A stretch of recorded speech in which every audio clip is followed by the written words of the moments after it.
Mateus 20, do verso 20 ao 28.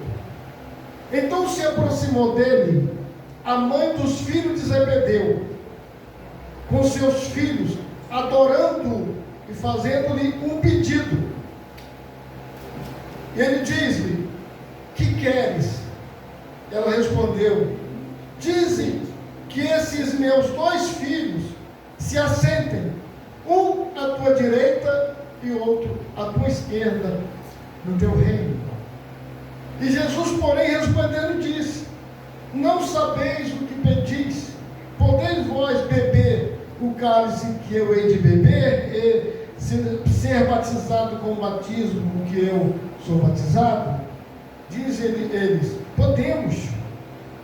E disse-lhe ele: na verdade bebereis o meu cálice, mas o assentar-se à minha direita ou à minha esquerda não pertence dá-lo, mas é para aqueles a quem meu Pai o tem preparado. E quando os 12 ouviram isto, indignaram-se contra os 2 irmãos. Só uma pequena pausa. Esses 2 irmãos, os filhos de Zebedeu, são Tiago e João. Então Jesus, chamando-os para junto de si, disse: bem sabeis que pelos príncipes dos gentios são estes dominados, e que os grandes exercem autoridade sobre ele. Não será assim entre vós, mas todo aquele que quiser entre vós fazer-se grande, seja o vosso serviçal. E qualquer que entre vós quiser ser o primeiro, seja o vosso servo. Bem como o Filho do Homem não veio para ser servido, mas para servir e para dar a sua vida em resgate de muitos. Vamos fazer uma oração? Aleluia! Vamos orar, vamos agradecer aqui pela palavra. Hoje é a ceia do Senhor, e é importante que examinemos a palavra do Senhor. Deus vivo, Deus santo, Pai poderoso. Em primeiro lugar, quero dirigir-me ao Senhor e dizer que toda honra e toda glória seja dada ao teu nome. E dizer, meu Pai, nesta noite, que o Senhor tome o primeiro lugar em nossos corações. Que o Espírito de Deus que mora e habita na vida daquele que crê em Jesus, esteja agora em cada coração trazendo paz, alegria, virtude e o poder de Deus, porque está escrito na tua palavra que o Evangelho é o poder de Deus para a salvação de todo aquele que crê. Romanos 1,16. Que Deus abençoe esta igreja e que o Senhor venha descauterizar as mentes, para que a boa semente, que a palavra de Deus penetre profundamente nesse coração e que haja um milagre de Deus na sua vida, em nome de Jesus. Toda a igreja diga amém. Pode tomar vossos lugares, meus irmãos, para a nossa meditação. Louvado seja Deus, aleluia. O texto sagrado diz que a mãe de Tiago e João se prostrou diante do Senhor e o adorou. Ela vem, se prostra diante do Senhor e o adora, porém com um objetivo: de obter algo dele. Ela adora o Senhor, mas ela vem com um objetivo no coração: exigir, pedir algo do Senhor, que foi o texto que nós lemos. Quando a gente lê essa passagem bíblica, essa mensagem, esse pedido da mãe de Tiago e de João, a gente observa em todo o nosso convívio, né? Assim, estou falando em termos de reino, né? Em termos de igreja, de denominações, que muitas pessoas, não estou falando de nós, estou falando de uma forma geral, muitas pessoas exercem atividades religiosas esperando algo de Deus em troca daquilo que às vezes fazem. Entretanto, o verdadeiro adorador, a verdadeira adoradora, a verdadeira adoração, o louvor que oferecemos no reino, deve ser dado a Deus pelo que Ele é, e não por aquilo que Ele pode fazer por nós. Glória a Deus. Ele é Deus, Senhor nas nossas vidas, digno de toda honra e de todo louvor. Aleluia. Ele merece, Deus, muito mais, além daquilo que eu, que você, que nós podemos oferecer a Ele. Glória a Deus. Você já levantou tua mão e deu glória a Deus hoje? Aleluia. Ele merece a honra e a glória. Aleluia, Jesus.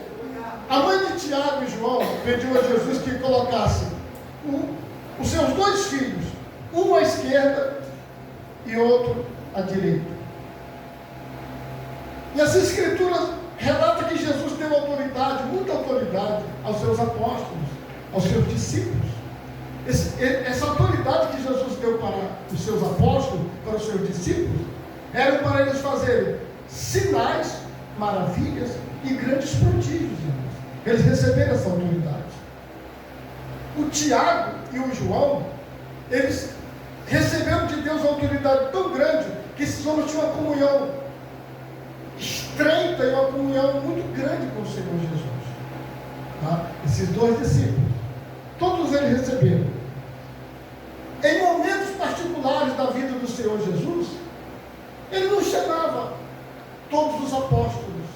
Teve um momento da sua vida que ele chamou Pedro, Tiago e João. Se você ler as Escrituras, você vai encontrar lá em Lucas capítulo 9, não precisa vocês examinarem agora, Lucas capítulo 9, do versículo 28 ao 36, lá no Monte da Transfiguração, estavam lá Tiago e João e Pedro. Num dos maiores momentos de angústia que o Senhor Jesus passou nessa terra, quando ele, por nossas culpas, pelos nossos pecados, suou gotas de sangue por nós no jardim do Getsêmani, Pedro, Tiago e João estavam lá, ao lado dele, mostrando o companheirismo, demonstrando amor pelo Senhor e recebendo de Deus instruções também acerca do reino celestial. Agora, foi na cidade de Samaria que aconteceu algo assim, a gente admira a atitude desses dois discípulos, a ação deles dois na cidade de Samaria. Por quê? Porque em uma aldeia em Samaria, os samaritanos não receberam Jesus, e nem os seus discípulos, porque os samaritanos não se comunicavam com o povo judeu. Foi nessa ocasião que o Tiago e o João, de uma forma ousada, se apresentaram diante daquela situação, diante da rejeição daquela aldeia em Samaria acerca do Senhor Jesus. E em Lucas capítulo 9, no versículo 54 diz: e os discípulos Tiago e João, vendo isso, a rejeição, disseram: Senhor, queres que digamos que desça fogo do céu e os consuma, como Elias também fez? Olha a atitude desses dois discípulos, olha a autoridade que eles possuíam de Deus. Quando o Senhor foi rejeitado em Samaria, daquela aldeia, eles falaram isso com o Senhor Jesus Cristo. A atitude de Tiago e de João não foi boa ao pedir que o Senhor mandasse fogo do céu para consumir aquela aldeia. Assim também, como não foi boa a atitude de sua mãe de pedir que o Senhor Jesus colocasse um de seus filhos à esquerda e outro à direita. Quantas vezes nós também, meus irmãos, somos rejeitados, somos desprezados, e a gente às vezes sente no coração querermos fazermos retaliação, como esses dois discípulos, Tiago e João, diante da atitude dos samaritanos.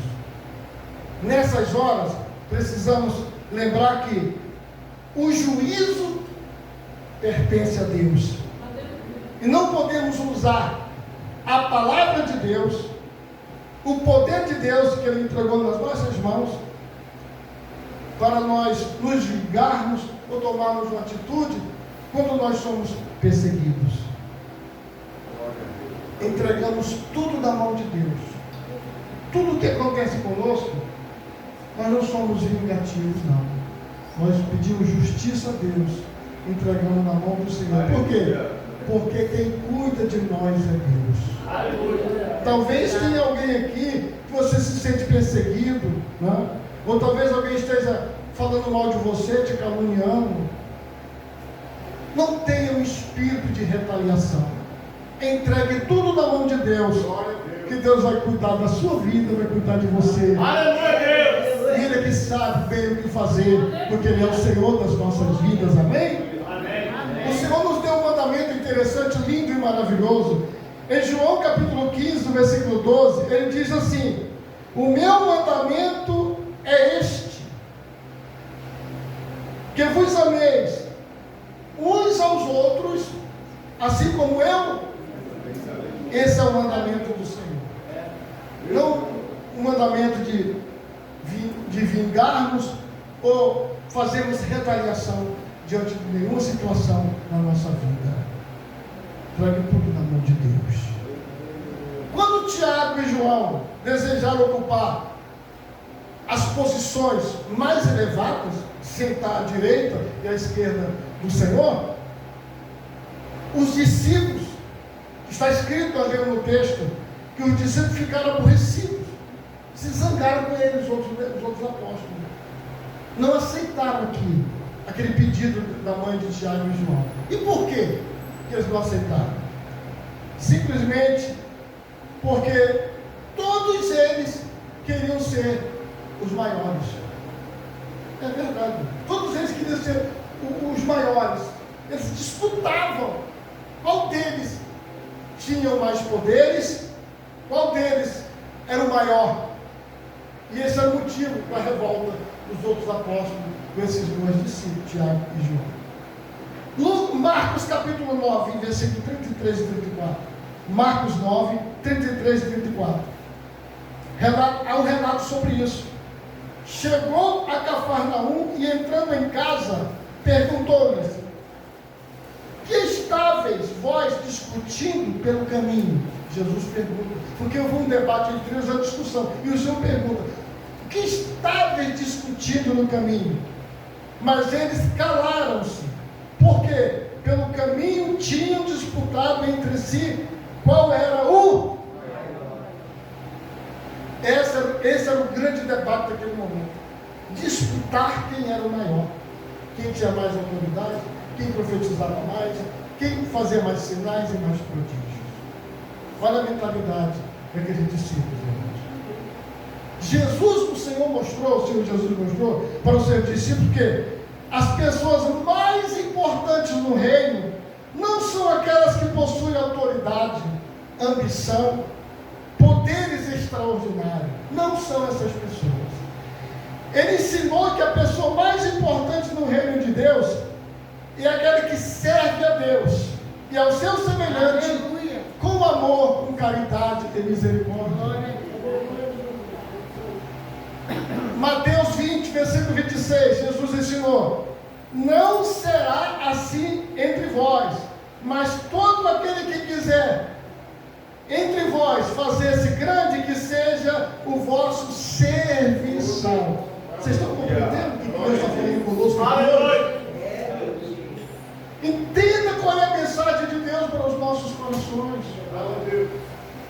Um dia os discípulos falaram para João Batista, quando ele começou a batizar, disseram assim: João, tem um homem que surgiu, que está batizando mais gente do que você. Este homem está arrastando multidões, e os seus discípulos, João, estão te largando para segui-lo. Quando João Batista ouviu aquelas palavras, João se alegrou e começou a glorificar Deus, dizendo: importa que ele cresça e que eu diminua. Aleluia, Deus! A essência do reino é isso, irmãos, nós diminuirmos e Deus crescermos em nossas vidas. Por que nós almejamos? Por que você deseja ser grande? Se só existe um grande que é Deus. É verdade. Louvado seja o nome do Senhor. Aleluia. Ensinando a igreja de Corinto, o apóstolo Paulo, Ele falou que a igreja precisava buscar os maiores dons. Paulo ensinou isso. A igreja precisava buscar os maiores dons. Porque os dons espirituais são ferramentas que Deus deixou na igreja para a edificação do reino, para a edificação da casa do Senhor. Mas ele ensinou e disse que havia um caminho mais excelente. Além dos dons, além dos sinais, dos prodígios, ele disse, há um caminho mais excelente. Vamos ler. 1 Coríntios 12, versículo 31. Ele fala assim, me acompanhe. Portanto, procurai com zelo os melhores dons, e eu vos mostrarei um caminho mais excelente. O caminho excelente que Paulo está falando é a caridade, o amor, a compaixão, a misericórdia. Por quê? Porque a caridade é o vínculo da perfeição. Se nós não nos amarmos uns aos outros, estaremos perdendo o nosso tempo dentro da igreja. Vamos passar vergonha quando Jesus voltar. Se nós não nos amarmos uns aos outros, como Ele nos amou. Louvado seja o nome do Senhor. Expulsar demônios, curar enfermos, fazer sinais e prodígios em nome de Jesus, faz parte da fé, faz parte do reino, faz parte. Porém, a caridade, o amor que vem de Deus em Jesus Cristo é o caminho mais excelente. E esse caminho nós devemos trilhar para alcançarmos a santificação e a perfeição em Deus. Quem está nesse caminho, levanta a mão e glorifica o nome do Senhor. Graças a Deus estamos no caminho da excelência. A caridade é o dom supremo. Você sabia disso? Que o maior dos dons é a caridade, é o amor? Coríntios 13, primeira carta aos Coríntios 13, está escrito assim: ainda que eu falasse a língua dos homens e dos anjos e não tivesse caridade, seria como o metal que soa e como o sino que tine. Ainda que eu tivesse o dom de profecia e conhecesse todos os mistérios e toda a ciência, ainda que eu tivesse o dom da fé, ou dom da fé, de maneira tal que transportasse os montes e não tivesse a caridade, nada seria. E ainda que eu distribuísse toda a minha fortuna para o sustento dos pobres, e ainda que eu entregasse o meu corpo para ser queimado e não tivesse caridade, nada disso me aproveitaria. Coisa profunda é essa, a caridade, meu irmão. Meu Deus, verdade. A caridade é sofredora. A caridade é benigna. A caridade não é invejosa. Caridade não trata com leviandade, não se ensoberbece, não se porta com indecência, não busca os seus interesses, não se irrita, não suspeita mal, não folga com a injustiça, mas folga com a verdade. Tudo sofre, tudo crê, tudo espera, tudo suporta. Dá para você compreender o que é a caridade? Você está entendendo? Glorifica o nome do Senhor. Não acabou não. A caridade nunca falha. Mas havendo profecias serão aniquiladas, havendo línguas cessarão, havendo ciência desaparecerá. Quanto mais praticarmos a caridade, o amor em Deus, mais nos tornamos semelhantes a Cristo. Quanto mais amamos uns aos outros, mais a gente fica parecido com Jesus. Mais nos mostraremos e seremos semelhantes uns aos outros em Jesus Cristo.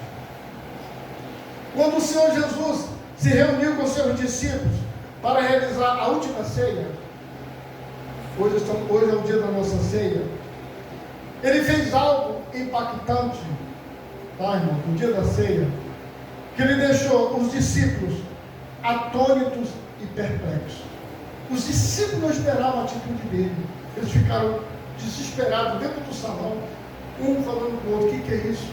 Isso não é possível. Mas foi possível. João 13, 4 e 5. Vamos na palavra, vamos examinar.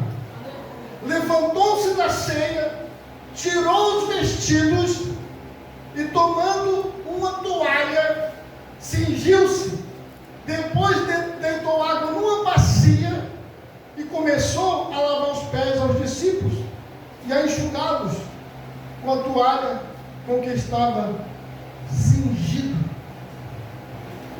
Os discípulos viram aquilo e se desesperaram. Não, isso não pode acontecer. Por quê? Quando o anfitrião, que era o chefe da festa, no caso ele, convidava as pessoas para participar do evento, da casa ou da festa, era comum os escravos da casa, os serviçais, pegar a bacia de água e lavar os pés das pessoas que ali estavam. Jamais o anfitrião faria isso. Porque isso era o serviço de quem? Do serviçal. Jamais o anfitrião se rebaixaria, vamos dizer assim, a fazer tal coisa. Jamais, irmãos. Aqui no caso da ceia, do lava-pés, o anfitrião era Jesus Cristo, o Filho de Deus. Ele era o anfitrião da festa da Páscoa, Jesus, na qual participariam os seus discípulos, os seus apóstolos, e era a última ceia. A narrativa de João 13, não dá até para a gente ler porque é longo o texto, Jesus assumiu, na narrativa de João 13, do apóstolo João, no capítulo 13, Jesus assumiu a posição do menor dos servos. Glória. E lavou os pés dos seus discípulos. O tempo todo, ali calado, ele demonstrou, com sua atitude, uma atitude de humilhação, se tornando o menor dos servos. E eu quero fazer uma observação rapidamente com os irmãos. Fiquem calmos, Jesus está aqui, amém? Amém. E esse culto vai terminar na hora certa, no momento certo, e diante da pessoa certa, que é Jesus, que está aqui no nosso meio. E o Espírito de Deus está falando conosco. Glória a Deus. E Ele é a pessoa mais importante aqui nessa noite. Aleluia. Na ausência dos escravos e serviçais, na ação do lava-pés, outras pessoas seriam designadas. Ou seja, quando faltava o servo e o serviçal, quando não havia, num momento como esse da ceia que houve, quando não havia servos para fazer o lava-pés e não havia serviçais, a pessoa mais humilde do grupo, que era considerado que tinha menos poder, o mais inferior, é que tomava essa atitude para lavar os pés. A pessoa mais simples do grupo. Quanto era o grupo? Era 12? Seria escolhido entre os 12 o mais simples, o mais inferior. Digamos que o que tinha menos poder, o que tinha menos qualidades, vamos dizer assim, estou falando de uma forma bem simples para vocês entenderem. Ele que seria escalado para lavar os pés naquele dia. Não podemos afirmar, tá, irmãos?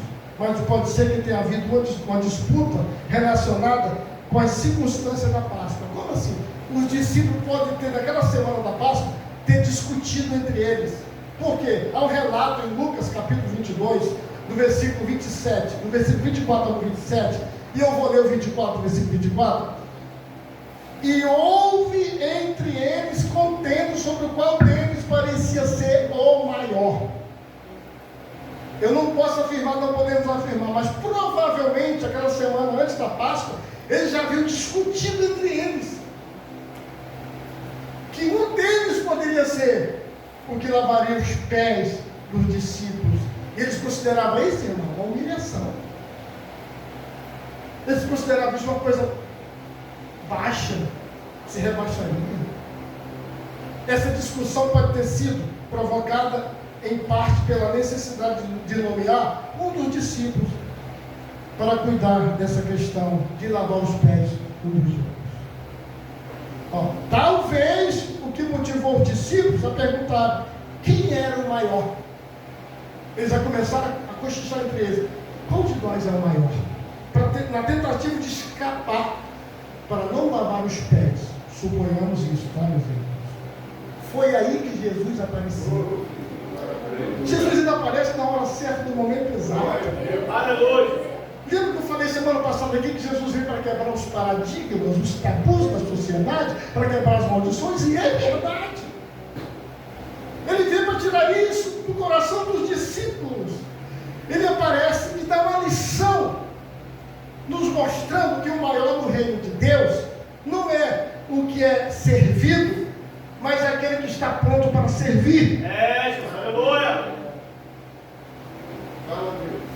Esse é o maior no reino. O maior no reino não é aquele que está pronto para receber o elogio, né? Receber um lugar de destaque, mas é aquele que está se humilhando diante de Deus, está se rebaixando como servo diante do Senhor. Meu Deus. A lógica da grandeza no reino de Deus não está em ser servido. A lógica da grandeza diante de Deus está em servir. Você está servindo o Senhor? Está servindo o Senhor com a tua vida? Aleluia. Tu estás servindo a Deus com as suas atitudes, com tudo que é você?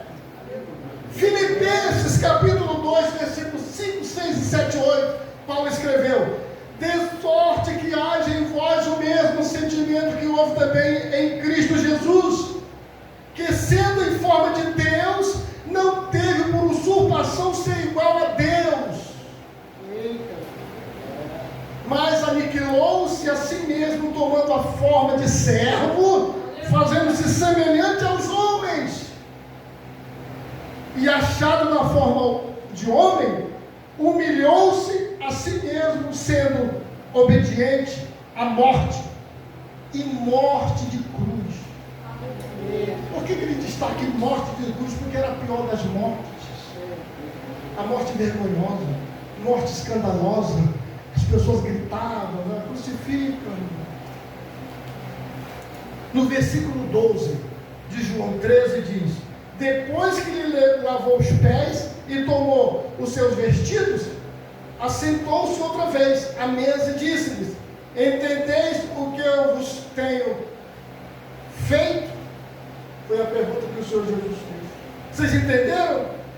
A importância aqui, olha, o que o Senhor quer dizer é o seguinte: que a importância aqui não está em colocar água numa bacia e lavar os pés, mas Ele, Jesus, fazer isso. Ou seja, se Ele é o Senhor de todas as coisas e fez o serviço de um servo, devemos nós nos curvar diante de nossos irmãos e sermos humildes e nos sujeitarmos uns aos outros. A cerimônia do lava-pés não pode ser vista simplesmente como um ato de lavar os pés com água, como uma obrigação religiosa a ser observada, como que se alguém lavando os pés de outra pessoa fosse mudar o comportamento, o caráter de alguém.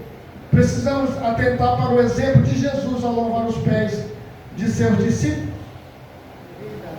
O lava-pés, a bacia com água. Eu lavar os seus pés agora não vai mudar nada. Não vai. Eu pegar uma bacia é muito simples. Eu poderia fazer isso. Pegar aqui uma bacia com água, lavar os pés de você. Vou mudar o seu caráter? Vou mudar as suas atitudes? Não. O que o Senhor quis fazer, e Ele fez muito bem, foi dar um exemplo para nós. Por isso Ele diz: entendei agora o que eu vos faço.